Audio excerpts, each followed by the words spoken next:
हम भटकते हैं, हम ये नहीं कहते कि तीर्थों में नहीं जाना चाहिए, अवश्य जाना चाहिए। भगवान वहां साक्षात रूप में विराजमान है, लेकिन प्रयास वो करो जिस धाम के देवता के दर्शन करने के लिए आपने विचार बनाया है, वो आकर के आपको अपने यथा स्थान पर आपको दर्शन देने के लिए आ जाएं। तीर्थ है हरि नाम तुम्हारा, फिर क्यों फिरता मारा मारा। तीर्थ है हरि नाम तुम्हारा, फिर क्यों फिरता मारा मारा। अंत समय हरि नाम नावे, अंत समय हरि नाम नावे। हो फिर काशी और मदीना, क्या हरि नाम नहीं तो जीना, क्या हरि नाम नहीं तो जीना। नारायण बोल, हरि नाम नहीं तो जीना क्या। अमृत है हरि नाम जगत में, अमृत है हरि नाम जगत। तो बंधुओं, अमृत है हरि नाम जगत में। इस भजन के माध्यम से मेरा जो संदेश है वो यह है कि आप बुढ़ापे का आप इंतजार ना करें।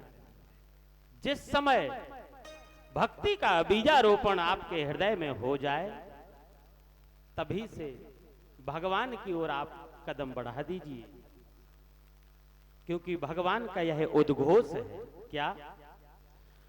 जो तू आए एक पग। भगवान कहते हैं कि यदि तुमने प्रेम भाव के साथ मेरी ओर एक कदम बढ़ा दिया, जब तू आए एक पग, तो मैं आऊं पग 60। भगवान कह रहे हैं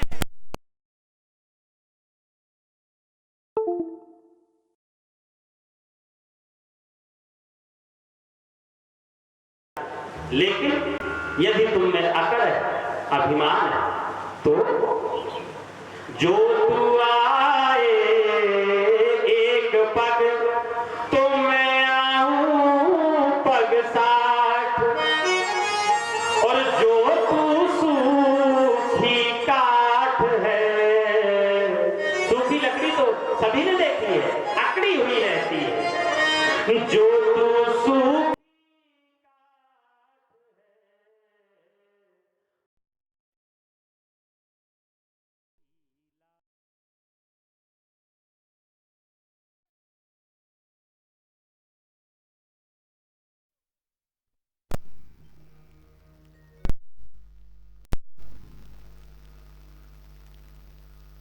कि जो बड़े होते हैं, एक क्या था वो बहुत जल्दी मैं बताता हूं, क्योंकि कथा भी बढ़ानी है। जो खानदानी रईस हैं, वो खानदानी रईस आज के बने हुए नहीं, जिनका पुरातन काल से रईस वाला रौब चला आ रहा है। जो खानदानी रईस हैं, वो मिजाज रखते हैं नर्म अपना। जो रईस होता है खानदानी, उसका जो मिजाज होता है वो गर्म नहीं नर्म होता है। क्यों?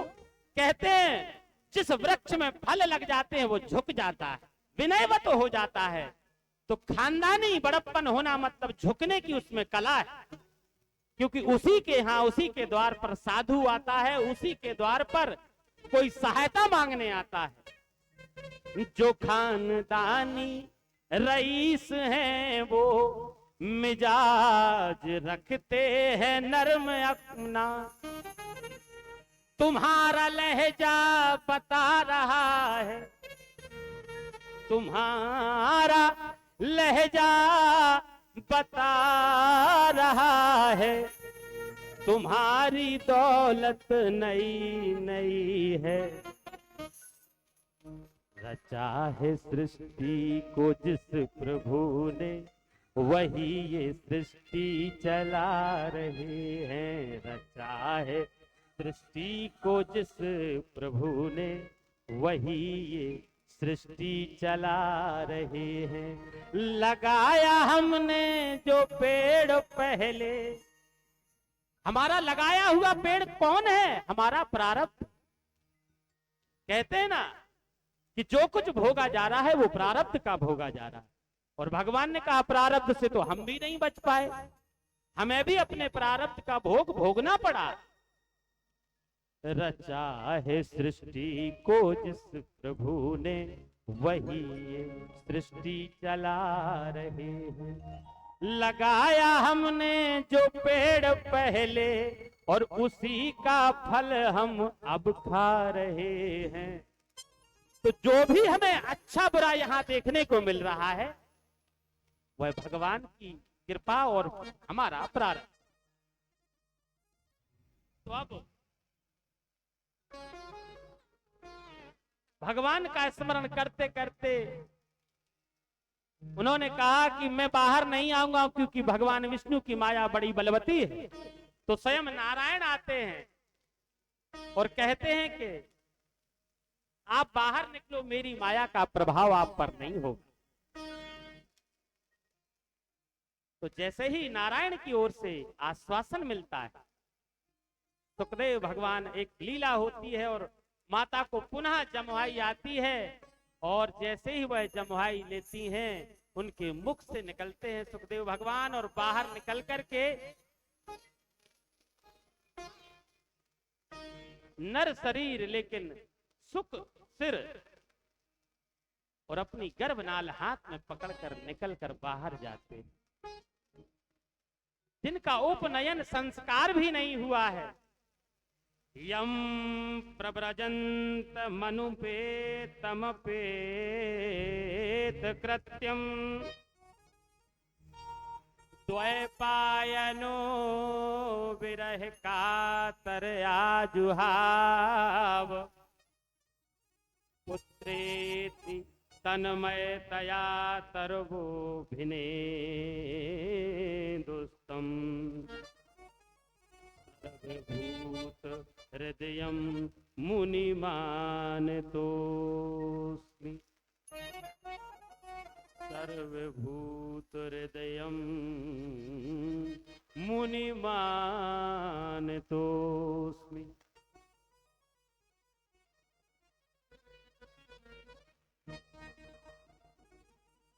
उपनयन संस्कार भी नहीं हुआ, अपने हाथ में ही गर्भनाल लेकर के आगे बढ़ गए, और यहाँ वेदव्यास जी पुत्र पुत्र कहकर के रोकने का प्रयास कर रहे हैं, और सुखदेव जी ने पीछे मुड़कर भी नहीं देखा, आगे बढ़ रहे हैं। आगे जाते हैं तो एक सरोवर में कुछ स्त्रियां स्नान कर रही हैं। सुखदेव जी वहां से निकलते हैं, वेदव्यास जी भी पीछे पीछे आ रहे हैं, और पुत्र पुत्र कहकर के वहां वृक्षों की ओर से जवाब मिलता है कि जिसको आप पुत्र पुत्र कहकर के पुकार रहे हैं, वो पिछले किस जीवन में आपका पिता था, आपको पता है। इसलिए वो परमहंस हैं, योगियों के भी योगी। तो जैसे ही वेदव्यास जी थोड़ा और आगे बढ़कर के रोकने का प्रयास करते हैं, तो वहां जो स्त्रियां स्नान कर रही थी वो लज्जावश हो जाती हैं और अपने आप को छुपा लेती। वेदव्यास जी कहते हैं बड़ी विलक्षण बात है, मेरा अभी नव युवक पुत्र जो 16 वर्ष का है वो जब यहां से निकला तो तुम्हें लज्जा नहीं आई, और मैं जो तुम्हारे परदादा की उम्र का हूं, मुझे देखकर तुम्हें लाज आती। बोले भगवान क्षमा करिएगा, आपके पुत्र को तो ये भी नहीं पता कि नर और नारी में क्या।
वह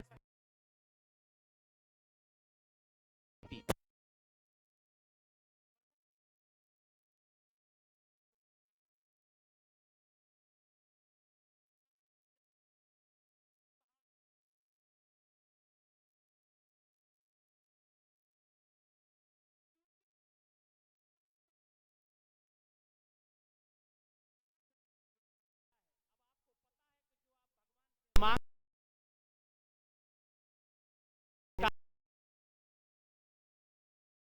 कभी कभी क्या होता है, हम भगवान से धन मांगते हैं, हे भगवान मेरे यहाँ बड़ी समस्या चल रही है, कुछ धन दे दीजिए।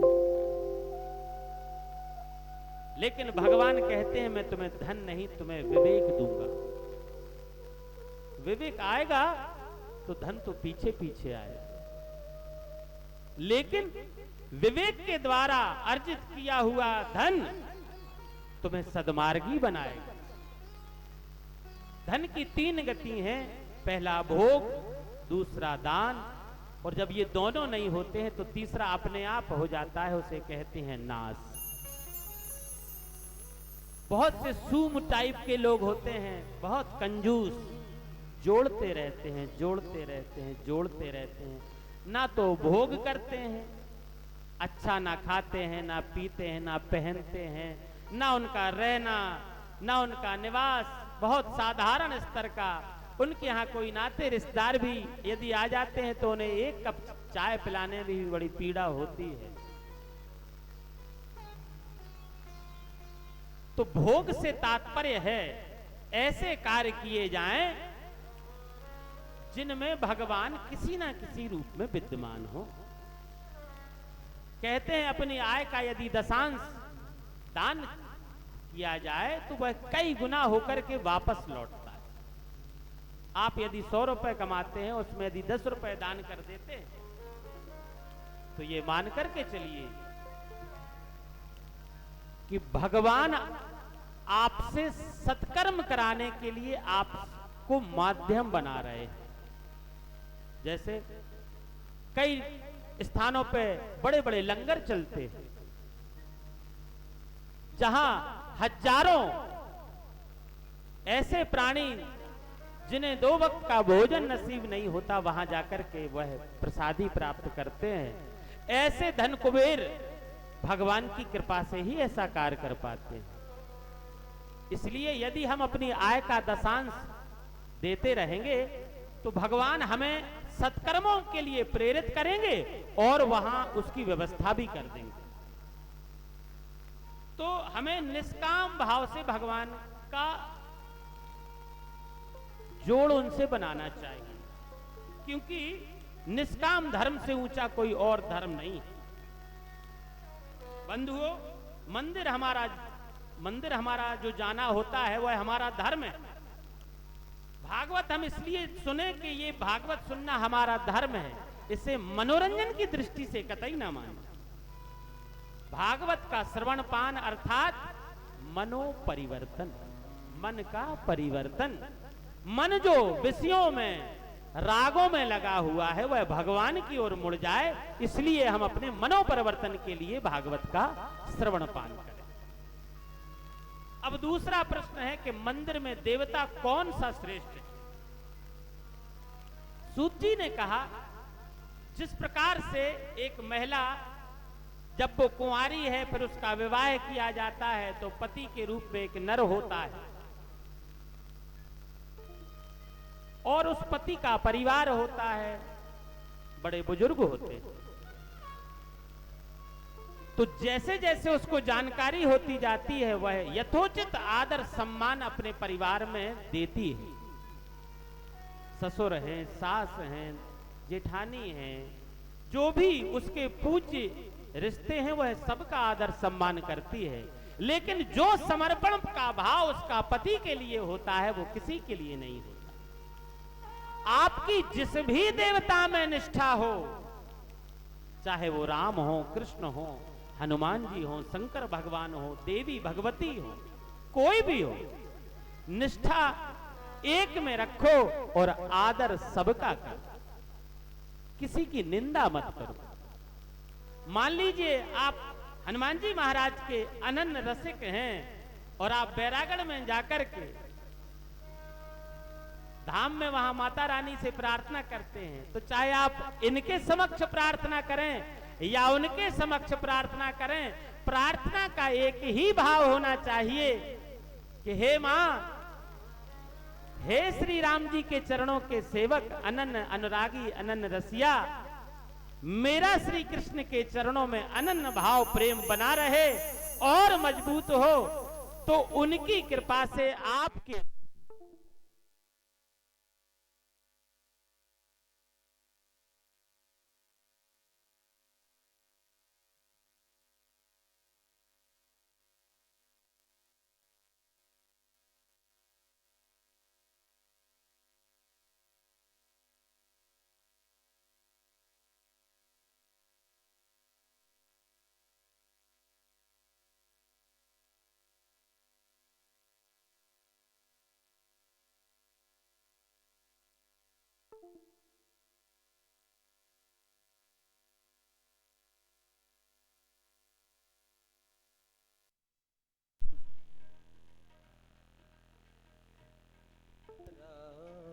बोलिए वृंदावन बिहारी लाल की जय।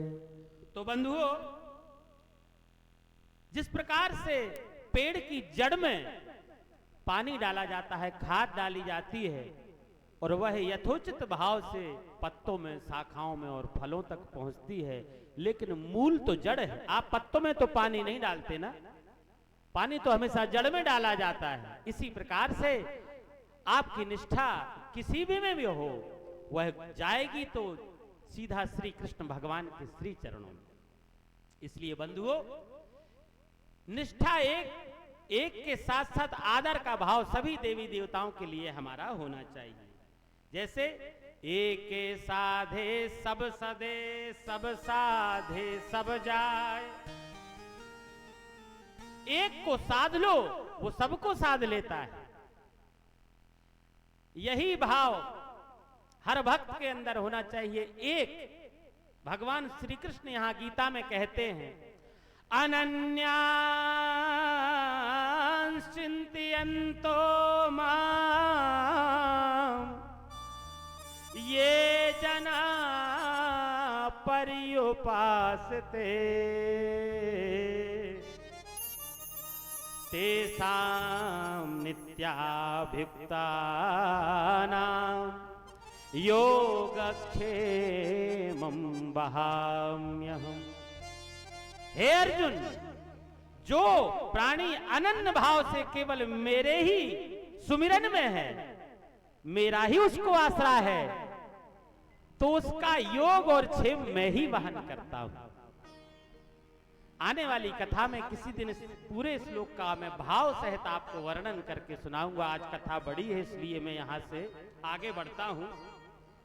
भगवान अजन्मा है तो प्रभु ने जन्म कैसे लिया? तो सूत जी कहते हैं कि प्रभु का जन्म नहीं होता, अवतार होता। जब जब होए धर्म की हानि, बाढ़े असुर अधम अभिमानी, तब तब धर प्रभु विविध शरीरा, हरहि कृपा निधि सज्जन पीरा। वह कृपा निधि अपने सज्जनों की पीड़ा को हरण करने के लिए तब तब विभिन्न अवतारों में इस धराधाम पर अवतरित होते हैं। अब भगवान के अवतार बताए गए। पहला सनक सनंदन सनातन सनत कुमार, जिन्हें सनकादि कहा जाता है। दूसरा वाराह अवतार। तीसरा संत नारद जी के रूप में भगवान का अवतार होता है। फिर नर और नारायण, जिन्होंने बद्रीनाथ में रह करके नर और नारायण का वहां पर मिलन किया। भगवान श्री कपिल देव जी, जिन्होंने दर्शन शास्त्र और सांख्य का ज्ञान प्रस्तुत किया। अभी हम आगे की चर्चा में इसका श्रवण पान करेंगे। दत्तात्रेय जी भगवान, जिन्होंने अपने जीवन में 24 गुरु बनाए, जिनका कोई मेल जोल नहीं था, इसकी भी चर्चा आगे हम श्रवण करेंगे। यज्ञ भगवान श्री ऋषभ देव जी, महाराज पृथु, मत्स्य अवतार, कच्छप अवतार, धन्वंतरी जी जो आयुर्वेद के प्रणेता हैं, मोहिनी अवतार सभी को पता है। जब समुद्र मंथन हुआ तो वहां भगवान नारायण ने मोहिनी का अवतार लिया।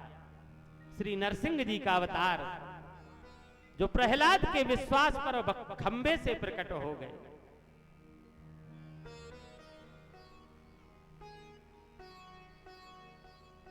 दो लाइन कहूंगा। प्रहलाद ने अपनी निष्ठा भगवान के प्रति जब दर्शाई तो उन्होंने क्या कहा? मैं कहता डंके की चोट पर, मैं कहता डंके की चोट पर ध्यान से सुनियो लाला। मैं कहता डंके की चोट पर ध्यान से सुनियो लाला। अपना हरि है हजार हाथ वाला, ओ दीन दयाला, हरि है हजार हाथ वाला। अपना हरि है हजार हाथ वाला, ओ दीन दयाला। अपना हरि है हजार हाथ वाला, ओ दीन दयाला। हरि है हजार हाथ वाला। तो इसका तात्पर्य है, प्रहलाद को यह विश्वास था कि समस्या तो एक मार्ग से आएगी, समाधान हजार मार्गों से आएगा। तभी तो जब हिरण्यकश्यप ने कहा कि मैं हूं सब कुछ, तब प्रहलाद ने सम्मुख होकर के कहा कि पिताजी, भगवान ही सब कुछ हैं, आपके लिए भी और मेरे लिए भी। आगे इसकी चर्चा होगी। इसके बाद वामन भगवान का अवतार होता है, जो महाराज बाली के भाव को देख करके पाताल में जाकर के उनके द्वारपाल बनने के लिए तैयार हो गए। भगवान श्री परशुराम, महर्षि वेदव्यास, आदरणीय, सबके अनुकरणीय भगवान रघुकुल श्री राघवेंद्र सरकार। इसके बाद श्री बलराम जी, जिन्हें शेषावतार कहा गया, और फिर सबके परम प्रिय, जो इस संपूर्ण आयोजन के मूल आधार हैं, भगवान श्री कृष्ण। फिर इसके बाद हरि अवतार, हंस अवतार और बुद्ध अवतार। आने वाला जो अवतार है वो कल्कि अवतार बताया गया है। अब कल्कि अवतार के समय में कौन कौन रहेगा, ये भविष्य की बात है। भगवान के जितने अवतार हुए हैं, उनमें जो सर्व रूप से परिपूर्ण अवतार है वह भगवान कृष्ण और भगवान राम का है। एक मर्यादा का पालन करते हैं और दूसरा मर्यादा पालन करने के वक्त समय भगवान ने जो जो कहा उसको करने का काम यहां पर भगवान श्री कृष्ण ने किया। राम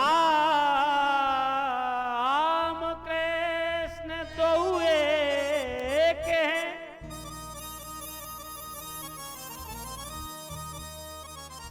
अंतर नहीं निमेष।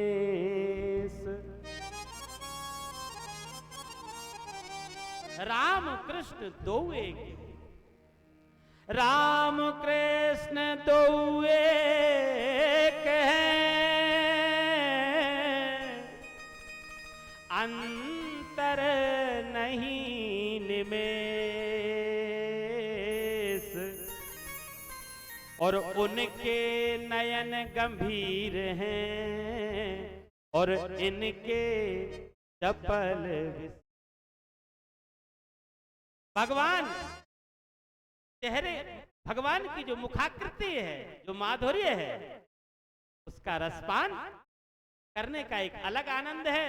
और भगवान कृष्ण की लीलाओं का जो आनंद है, वो दोनों भगवान भक्त के कल्याण के लिए है। जिसका भी रस आपको पसंद हो वो रस लीजिए, रस दोनों का समान है। तो बंधुओं, व्यास जी ने सोचा ऐसा चरित्र है मेरे पुत्र का, मैं लौटा करके नहीं ला पाया। तो फिर प्रश्न आ गया कि व्यास जी कैसे आए। जी ने कहा बस ब्रह्मा जी के पुत्र हैं वशिष्ठ। वशिष्ठ शक्ति के पुत्र हैं पाराशर जी। तो शांतनु का जिनसे विवाह हुआ, उनका और पाराशर जी का दैविक संयोग होता है। अब वेद व्यास जी, बोलिए वेद व्यास भगवान की जय। जैसे ही जन्म है वेद गाने लगते, बेटा आ रहे हो, आ रहा हूं, जब भी तुम मुझे पुकारोगी आपके समक्ष रख। वेद व्यास जी भी जन्म लेते ही वन की ओर चले जाते। बद्रीनाथ के पास पहुंच करके सम्यक प्रास नाम का स्थान है, उस आश्रम को अपना समाधि साधना स्थल बनाते हैं वेद व्यास जी। व्यास जी ने नाच रही, खाना खाना लोगों का जीवन क्या इस प्रकार से प्राणी का उद्धार हो जाएगा, मुझे क्या करना चाहिए, ऐसा क्या करूं एक बार पढ़ते ही लोगों का मन बदल जाए। उन्होंने वेद के 3 भाग और किए। ऋग्वेद उनके पास था, तो ऋग्वेद के जब उन्होंने 3 भाग और किए, यजुर्वेद, सामवेद और अथर्ववेद। लेकिन वेदों की भाषा बड़ी कठिन है, तो इसके लिए शास्त्रों का निर्माण किया, पुराणों का निर्माण किया। सबसे सुंदर जो पुराण बना वो विष्णु पुराण बना। सभी पुराण अच्छे, नारायण के पुराण की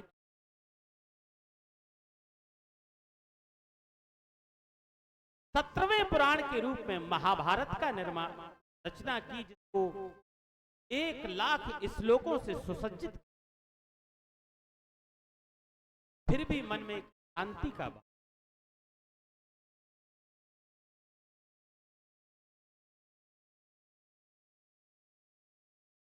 शांति में बैठे थे।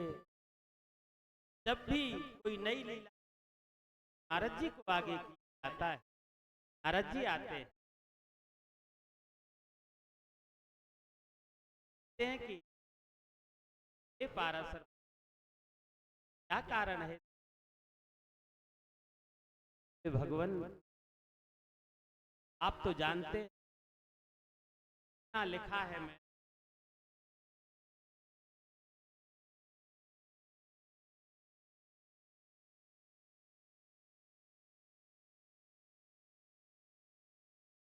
बोले आपने जो अंतिम पुराण लिखा वो है महाभारत। राज्य के लिए झगड़ा, राजाओं के बीच में भयंकर नरसंहार, रक्तपात,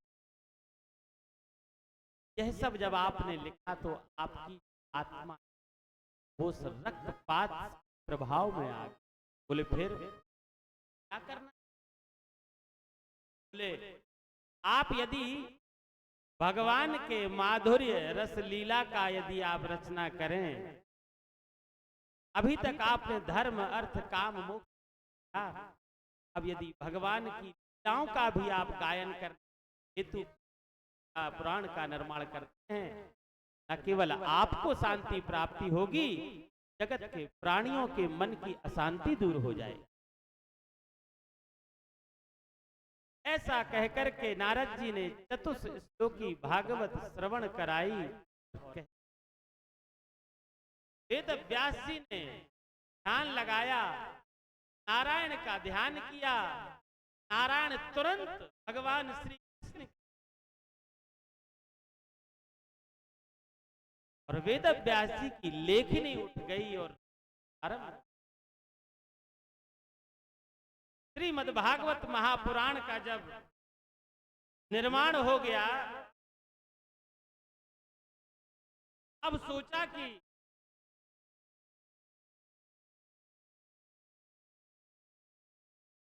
ग्रंथ जो मैंने बनाया है वो किसे सौंपा जाए, श्रेष्ठ अधिकारी कौन?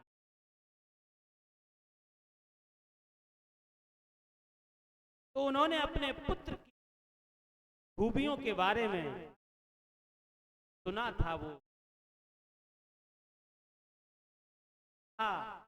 तेरे पुत्र बढ़कर इस कथा का सर्वश्रेष्ठ अधिकारी दूसरा कोई मुझे दिखाई नहीं दे रहा। तो उन्होंने अपने कुछ शिष्यों को बुलाया और कहा कि मैं तुम्हें कुछ श्लोक सुनाता हूं, तुम चारों चार दिशाओं में जाओ और एक एक श्लोक का गायन करना। वो जहां भी होगा तुम्हारे सम्मुख आएगा। वो चार श्लोक रटा करके चारों दिशाओं में चार शिष्यों को वेद व्यास जी ने भेजा। अब चारों शिष्य गायन कर रहे हैं। क्या गायन है? परहा पीडम नटवर वपुः कर्णयो कर्णिकारम् त्रिभद्रवासः कनकः कपितं जयन् रामः।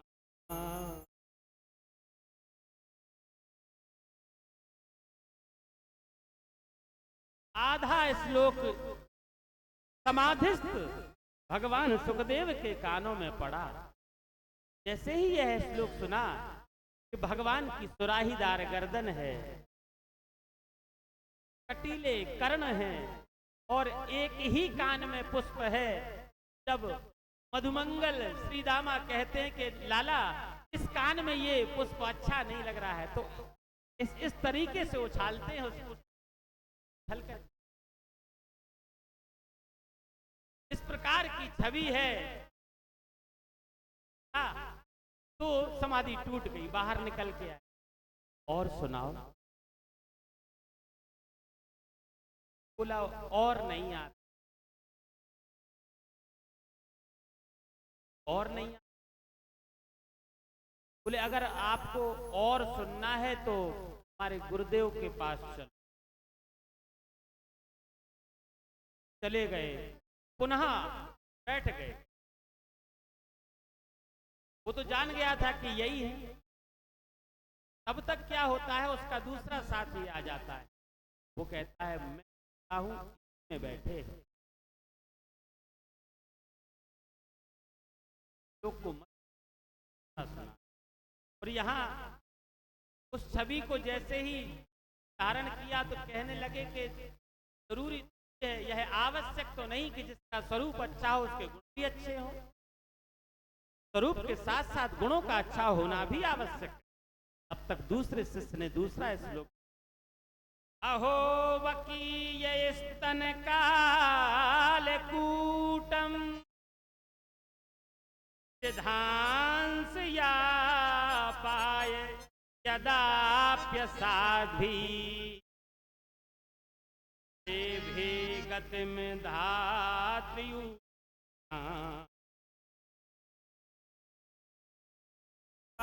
दयालु शरणम ब्रज। यह जानते हुए भी 5 दिन के थे भगवान श्री कृष्ण, और यह जानते हुए कि पूतना ने अपने स्तन पर भयंकर हलाहल विष को धारण कर लिया है, लेकिन सोचा भले ही यह मुझे पान कराना चाहती हैं, आई तो मां के भाव से। तो जिस नारायण ने अपने दुश्मन को भी वह परम गति प्रदान कर दी, जो बड़े बड़े योगियों मुनियों को जन्म जन्मांतर कल्प कल्पांतर युग युगांतर तक उनके ध्यान में रहने के बाद भी वह शरणागति वह गति प्राप्त नहीं होती, तो जब इस दूसरे श्लोक को सुना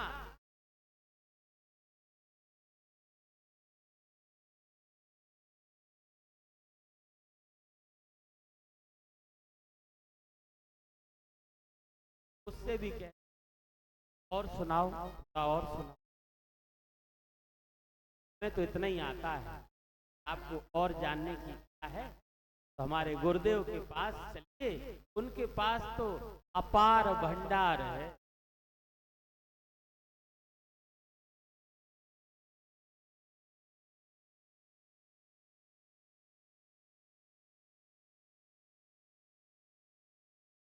उनके अंदर काम नहीं था तो राम था, जहां काम था राम नहीं, और जहां राम था यानी या तो राम रहेंगे या काम रहेंगे। प्रेम गली अति सांकरी जामे दो न सम, जब मैं था तब हरि नहीं, वो अब हरि है। बंधुओं, भगवान से यदि हमें प्रेम करना है तो दूसरे के लिए उसकी जगह नहीं। अहंकार, अभिमान, राग, रोष, क्रोध, मोह, लोभ, मत्सर, डाह, इनकी जगह नहीं बन सकती। वहां केवल भगवान और भगवान का। जैसे ही सुखदेव भगवान आते हैं तो वेदव्यास जी, मैंने तुम्हें इस शास्त्र का सबसे बड़ा अधिकारी मान प्रणाम। आपका मुझ पर स्नेह है, आपने इस पावन पुराण की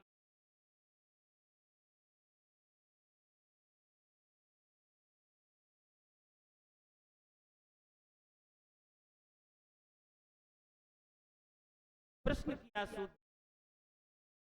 सुखदेव जी को अधिकारी बना लिया तो क्या ऐसे ही वेदव्यास जी इस बात को जानते थे? मैं ये जानता हूं कि मेरा पुत्र सबसे बड़ा अधिकारी है, लेकिन पूरे समाज को भी इस बात को मानना पड़ेगा। ये बंधुओं, सुखदेव भगवान को जनक जी के पास पहुंचा दिया वेदव्यास जी ने, और संदेश दिया जनक जी को कि मेरा पुत्र आ रहा है, आपको इसका टेस्ट लेना है, इसकी परीक्षा लेनी है। जैसे ही सुखदेव भगवान जनक जी के द्वार पर पहुंचते, सेवक उन्हें रोक करके अंदर जनक जी को सूचना, दिगंबर वेशधारी, पूर्ण रूप से नग्न और भस्म, आपके दर्शन करना। काम करो, कहना अभी महाराज व्यस्त द्वार पर ही 5 दिन तक जनक जी ने कोई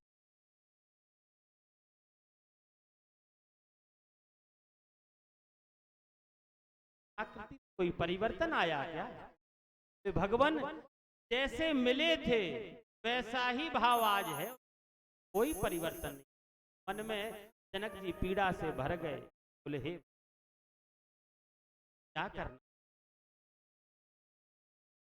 व्यास जी का आदेश आकर के बाहर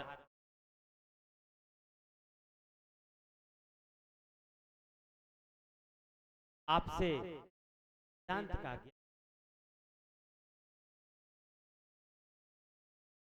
सेवकों को निर्देश दिया, वो एक बाग में लेकर वहां दिगंबर बैठे हैं। अचानक वहां कुछ सुंदर नवती यौवांगनाएं आती हैं और भांति भांति से उनका स्पर्श कर रही हैं, आलिंगन कर रही हैं। जनक जी फिर सेवकों को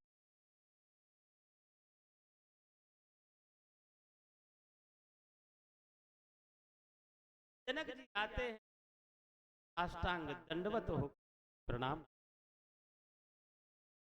और कहते हैं कि आपके पिता का आदेश था कि मेरे पुत्र का आप परीक्षण करें, मैं वेदांत का ज्ञान दें। मैं आपको क्या वेदांत का ज्ञान दूंगा? आप तो स्वयं वेदांत के स्वरूप में, आपसे बढ़कर कोई वेदांत नहीं है, आपसे बढ़कर कोई परमहंस नहीं। अब यहां सुखदेव जी जनक जी के द्वारा प्रमाणित होकर के आते हैं। आता है राज परीक्षित के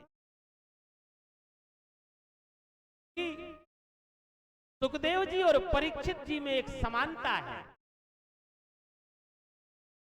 सुखदेव जी माया में ना फंसे, यह आश्वासन देने के लिए भगवान विष्णु को बटका देवी के गर्भ में जाकर के दर्शन देने पड़े और परीक्षित के जन्म के समय उत्तरा के गर्भ में पहुंचकर 1 अंगुल का बनकर के भगवान ने उत्तरा के गर्भ में अश्वत्थामा के द्वारा भेजे गए ब्रह्मास्त्र से परीक्षित दोनों भगवत कृपा पात्र।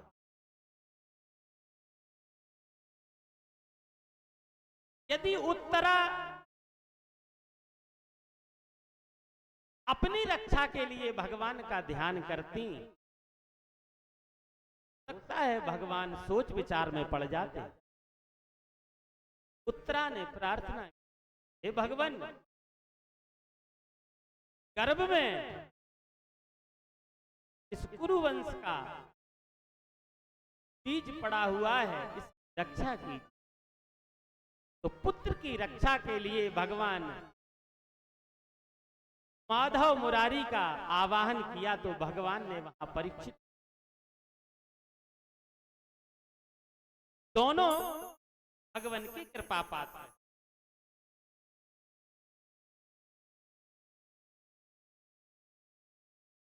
अब परीक्षित जी का जन्म हो गया। भगवान कृष्ण भी अपनी लीला समाप्त करके चले गए।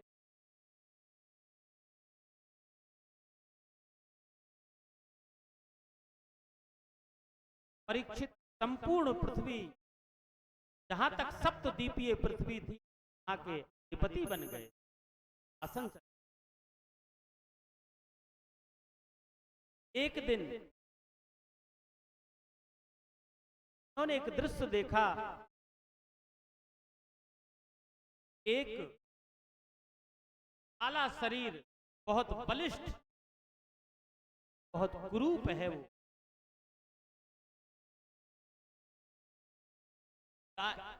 बैल को जो जिसके पहले से ही 3 पैर कट गए हैं, चौथा पैर पे वो खड़ा है, पर भी वो जब संकट आ गया तो उन्होंने कहा, ए कौन हो तुम और ये क्या कर रहे हो? उसने कलियुग। बोले तुम कैसे आए? मेरी इच्छा के बिना तुमने मेरे राज्य में प्रवेश किया, ये क्या है? भगवान, ये धर्म है। पैर कट चुके,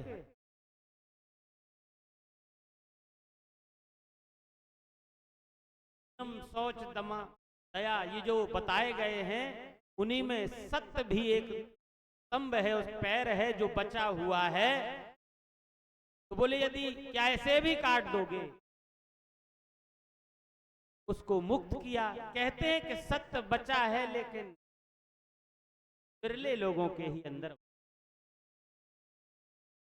शरणागति ग्रहण की कलयुग ने। बोले भगवान, बोले तुम्हें यहां से जाना होगा। बोले भगवान ये तो बताइए कहां जाऊं? इस धराधाम का वह कौन सा क्षेत्र है जहां आपका शासन नहीं?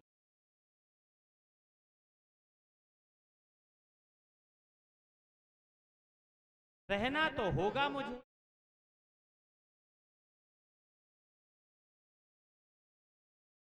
बोले यदि रहोगे तो हर जगह तो नहीं रह पाओगे, अपने स्थानों का।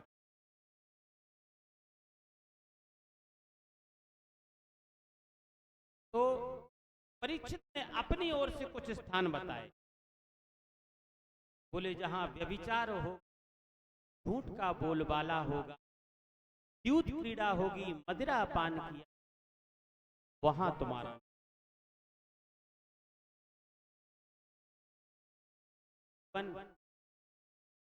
ये तो आपने ऐसे स्थान बताए जिन्हें ये तो मेरा होना आवश्यक है।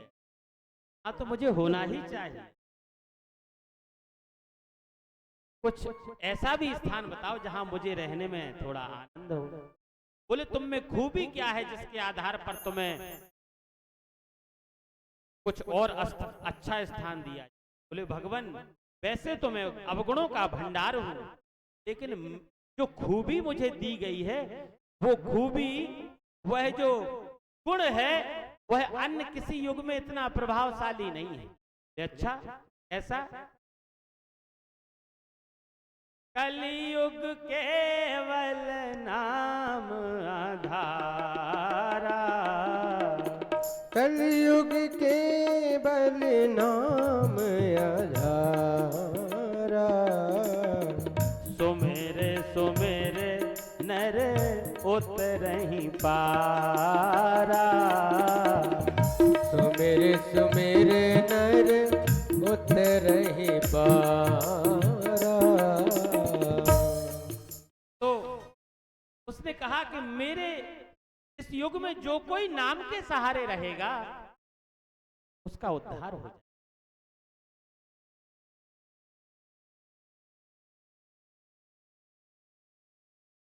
यह गुण है तो अच्छा। बोले ठीक है, मैं तुम्हें एक स्थान देता हूं कि तुम स्वर्ण में जाकर के निवास कर सकते। बोले वाह, बहुत बढ़िया, बस यही चाहता था मैं कि आप मुझे कोई अच्छा स्थान प्रदान करें। भगवान, हे परीक्षित जी, आप मेरे राजा हैं, आपका बहुत बहुत धन्यवाद। ऐसा कहकर के कलयुग, अब चूंकि कलयुग तो ताक में था कि मुझे कब अवसर मिले और परीक्षित पर मैं हावी हो जाऊं। एक दिन जरासंध का वह मुकुट, जो लूटा हुआ मुकुट था, देखिए स्वर्ण वो अच्छा माना जाता है जो अपनी कमाई का हो। लूटा हुआ, चुराया हुआ, डकैती वाला जो धन होता है वह स्वर्ण अच्छा नहीं माना जाता, उसमें ही कलयुग का वास होता है। तो वहां उस मुकुट में कलयुग बैठ गया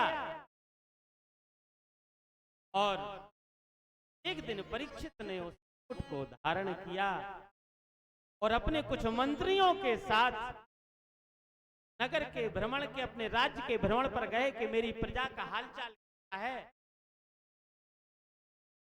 ऐसे वन में पहुंचे जहां संसाधनों की कमी थी और वो प्यास से आतुर भी। तो उनके मंत्री भी बिछुड़ चुके थे, यहां वहां हो गए थे, यत्र तत्र। अकेले राजा थे। गए, एक स्थान बना हुआ है, वहां उतर करके अपने घोड़े से अंदर प्रवेश करते हैं तो क्या देखते हैं कि ऋषि समीक जी थे।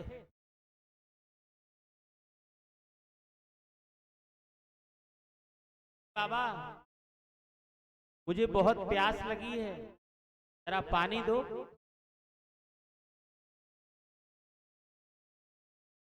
समाधिस्थ थे, उन्होंने बात को बोले सुनते नहीं हो क्या? मुझे कोई साधारण समझ रखा है? मैं इस राज्य का राजा हूं।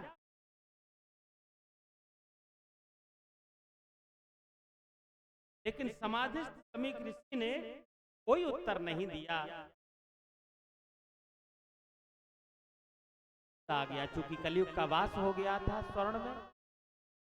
नीचे सर्प मरा हुआ पड़ा था, उसको तीर से उठा करके समीक ऋषि में डाल देते हैं।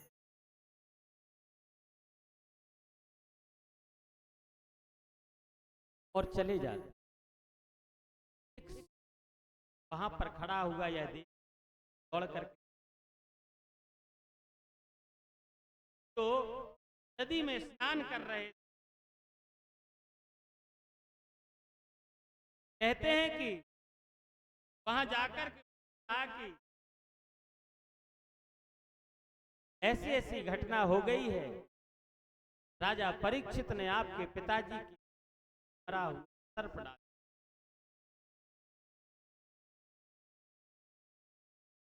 समीक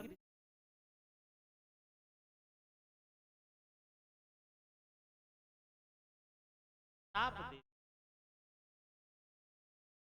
तुमने मृत सर्प को मेरे पिता के गले में डाला है। जाओ, आज से 7वें दिन तक्षक नाग के काटने से हरी।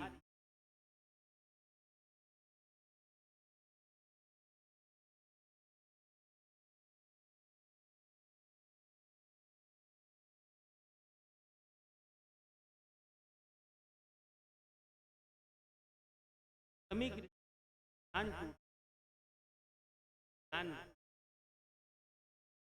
है तो बेटा तुम क्यों रो रहे हो? श्रृंगी ऋषि रोते रोते सारा वृतांत बताते हैं।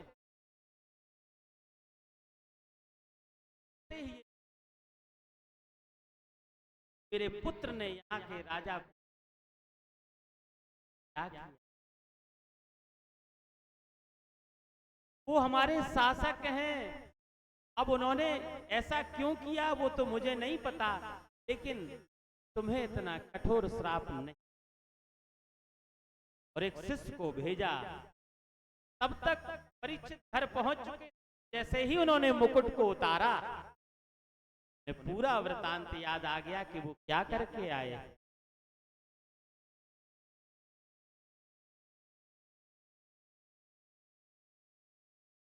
और जैसे ही ये पता चला कि मैं क्या करके आया हूं, उन्होंने तुरंत कहा कि मुझे श्रेष्ठतम दंड मिलना ही चाहिए, क्योंकि परीक्षित भगवत भक्त थे। उन्होंने तुरंत सोचा कि जो कृत्य मैंने किया है उसका मुझे दंड मिलना चाहिए, वो भी कठोर दंड।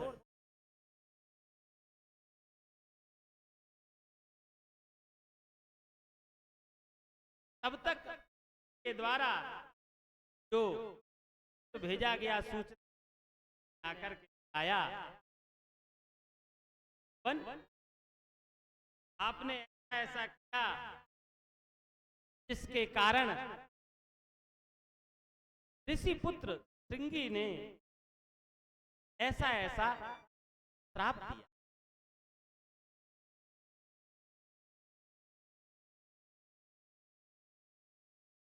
सन्न हो गए महाराज परीक्षित। वाह, अन्य में कल्याण का मार्ग खोजा। इन्हीं 7 दिनों में मेरा कल्याण और अपने पुत्र आज की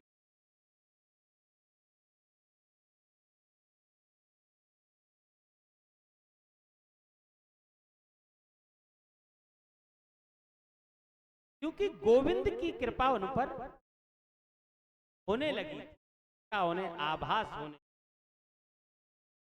उन्होंने कहा कि नारायण तू तो सबकी होनी है और इन्हीं 7 दिनों में होनी है। मेरा कैसा परम सौभाग्य है कि आपने मुझे बुला लिया। इसके बाद सुखदेव जी तो बाद में आए, पहले परीक्षित गंगा तट पर बैठ गए समाधिस्थ होकर, जैसे जैसे ऋषि मुनि जानकारी सभी इकट्ठे होते गए।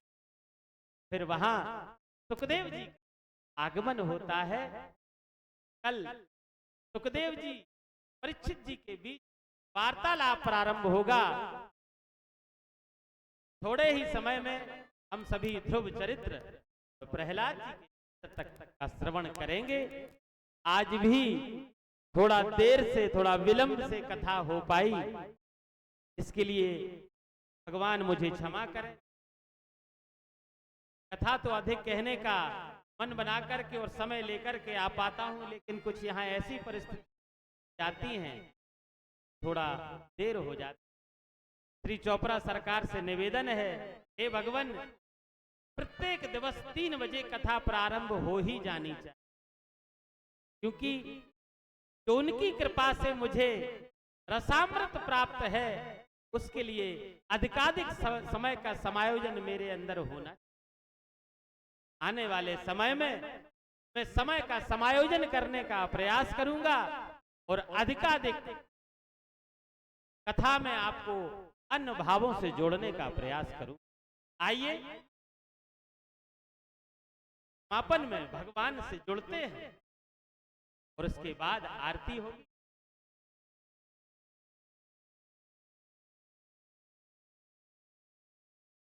भगवान के बहुत से नाम हैं।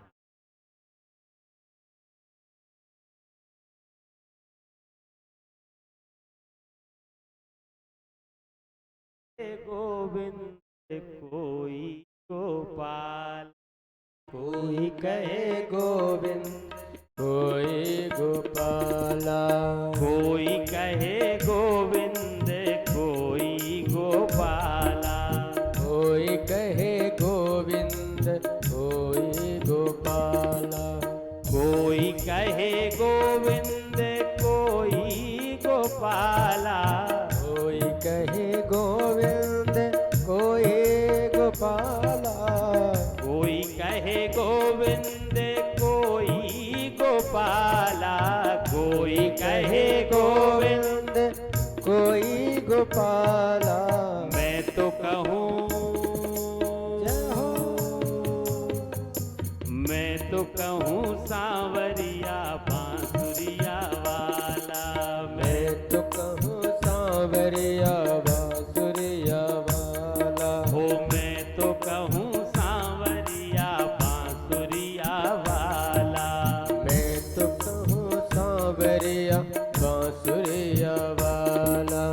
कोई कहे गोविंद कोई गोपाला, कोई कहे, गोविंद कोई गोपाला, मैं तो कहूँ सांवरिया बांसुरिया वाला, मैं तो कहूँ सांवरिया बांसुरिया वाला, मैं तो कहूँ सांवरिया बांसुरिया वाला। राधा ने श्याम कहा, मीरा ने गिरधर, अथा ने श्याम कहा, मीरा ने गिरधर, कृष्णा ने कृष्ण कहा, खूब जान नटवर, कृष्णा ने कृष्ण कहा, खूब जाने नटवर, ग्वालों ने तुमको पुकारा गोपाला, ग्वालों ने, तुमको पुकारा गोपाला। मैं तो कहूँ, मैं तो कहूँ सांवरिया बांसुरिया वाला, मैं तो कहूँ सांवरिया बांसुरिया वाला, मैं तो कहूँ बांसुरिया बांसुरिया वाला। मैया तो कहती है सुनो कन्हैया, मैया तो कहते हैं सुनाओ कन्हैया, घनश्याम कहते हैं बलदाऊ भैया, मैं बलिदाऊं भैया। सूरा की आंखों के तुम हो उजाला, सूरा की की आँखों कि तुम हो जाला। मैं तो कहूँ जय हो। मैं तो कहूँ सांवरिया बांसुरिया वाला, मैं तो कहूँ सांवरिया बांसुरिया वाला। मैं तो कहूँ सांवरिया बांसुरिया वाला। मैं तो कहूँ सांवरिया बांसुरिया वाला। भीष्म के बनवारी अर्जुन के मोहन, भीष्म के बनवारी अर्जुन के मोहन। छलिया भी कह करके बोला दुर्योधन, लिया भी कह करके बोला दुर्योधन। कंसा तो जल करके कहता है काला, कंसा तो कर करके कहता है काला। लेकिन मैं तो कहूँ सांवरिया बांसुरिया वाला। मैं तो कहूँ सांवरिया बांसुरिया वाला। मैं तो कहूँ सांवरिया बांसुरिया वाला। मैं तो कहूँ सांवरिया बांसुरिया वाला। ओ मैं तो कहूँ सांवरिया बांसुरिया वाला। मैं तो कहूँ सांवरिया बांसुरिया। मैं तो कहूँ सांवरिया बांसुरिया वाला। मैं तो कहूँ सांवरिया बांसुरिया वाला। बोलिए वृंदावन में हरि लाल की। श्रीमद्भागवत महापुराण की। जय हो। श्री सीताराम जी महाराज की। जय हो। श्री भवानी शंकर भगवान की। जय हो। श्री वेदव्यास भगवान की। जय हो। श्री सुखदेव भगवान की। जय हो। श्री सूत जी महाराज की। जय हो। श्री सद्गुरुदेव भगवान की। जय। अपने अपने माता पिता की। जय।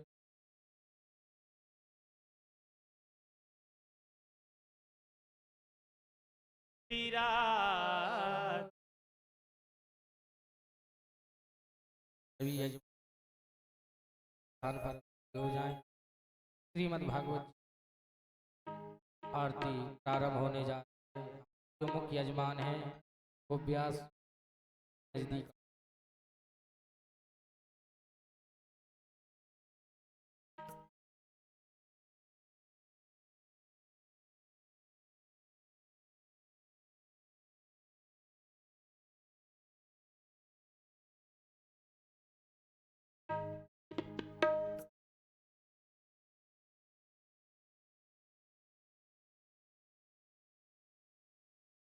हरि ओम पवित्रः पवित्रो वा सर्वावस्थांगतो विवायाश्मरेद पुण्डरीकाक्षं सावयभ्यन्तरशुचिः।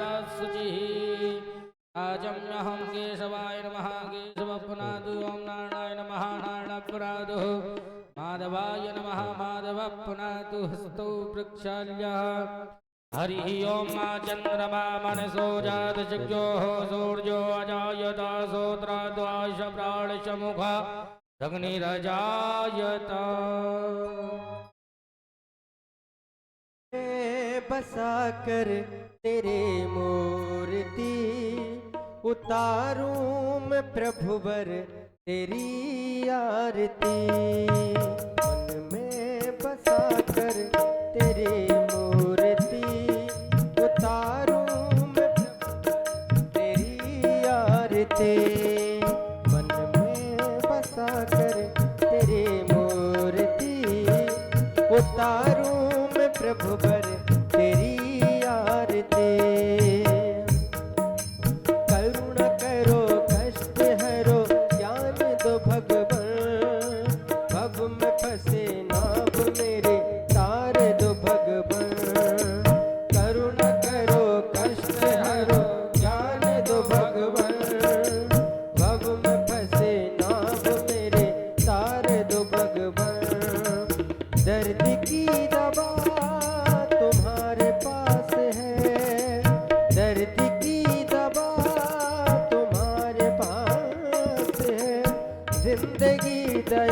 के है भीख मांगते, मन में बसा कर तेरे मूर्ति उतारूं मैं प्रभु बर तेरी आरती।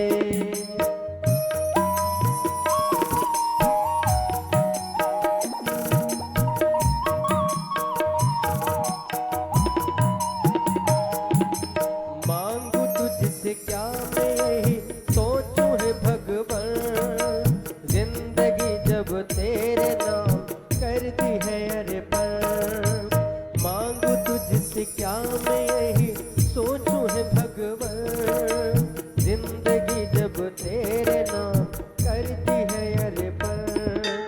सब कुछ तेरा कुछ ना मेरा, सब कुछ तेरा कुछ ना मेरा। चिंता है तुझको प्रभु संसार के, मन में बसा कर तेरे मूर्ति उतारूं मैं प्रभु बर तेरी आरती। मन में बसा कर तेरे मूर्ति उतारूं मैं प्रभु बर तेरी आरती।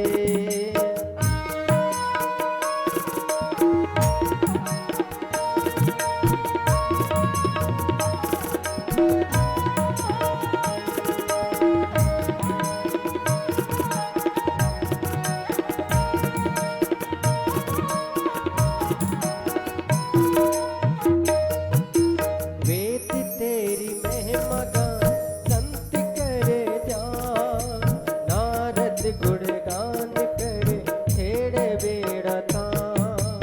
वेद तेरी महिमा गान संत करे ध्यान, नारद गुणगान करे छेड़े बेड़ा तान। भक्त तेरे द्वार करते हैं पुकार, तेरे द्वार करते हैं पुकार। दास व्यास तेरे गाए हैं आरती, मन में बसा कर तेरे मूर्ति उतारूं मैं प्रभु बर तेरी आरती।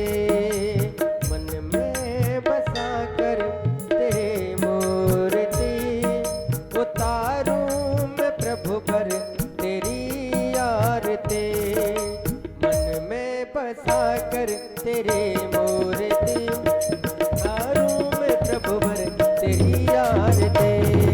मन में बसा कर तेरे मूर्ति उतारूं मैं प्रभु बर तेरी आरती।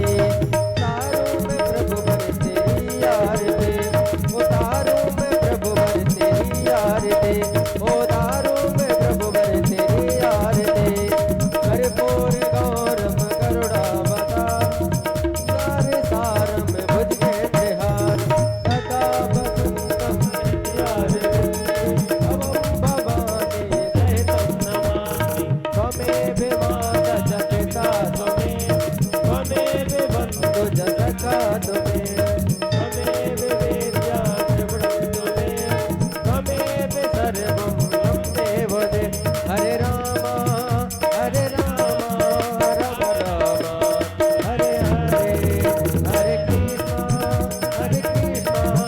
कृष्ण कृष्ण, हरे हरे हरे राम राम राम, हरे हरे कृष्ण कृष्ण, हरे हरे राम राम, हरे हरे कृष्ण कृष्ण, हरे हरे राम राम, हरे हरे। ओम बलिनी शीतलीकर्णं पुष्पै देवादिवन्दनम् आरोग्यार्थे आत्मादिवन्दनम् हस्तौ वृक्षाल्यः मन्त्रपुष्पाञ्जलिः। हरिः ओम जगनेन यज्ञामयजन्त देवास्तानि धर्माणुप्रथमान्यासन्न देहनगं महिमानः सचन्त चतुरा पूर्वे सार्याः सन्ति देवाः। हरिः ओम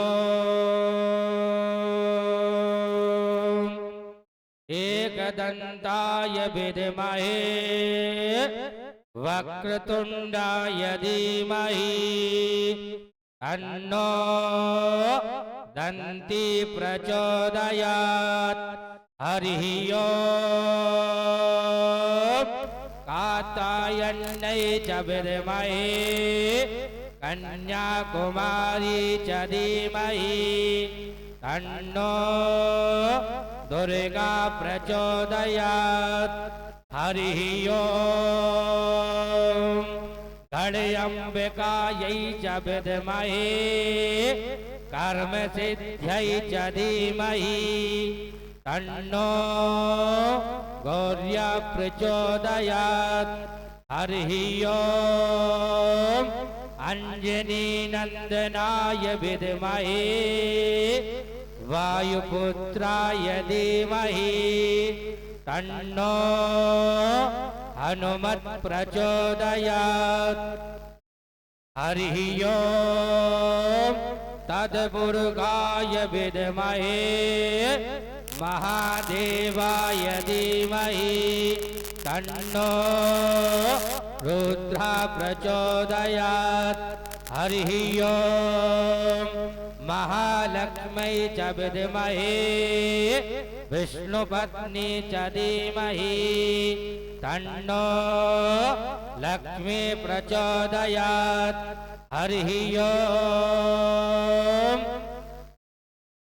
पंचम वेदाय विद्महे सर्वबोधाय धीमहि तन्नो श्रीमद्भागवत प्रचोदयात् नाना सुगंध पुष्पाणि यथा कालोद्भवानि च पुष्पाञ्जलिर्मया दत्त्वा ग्रहण परमेश्वरः मंत्र पुष्पाञ्जलिं समर्पयामि।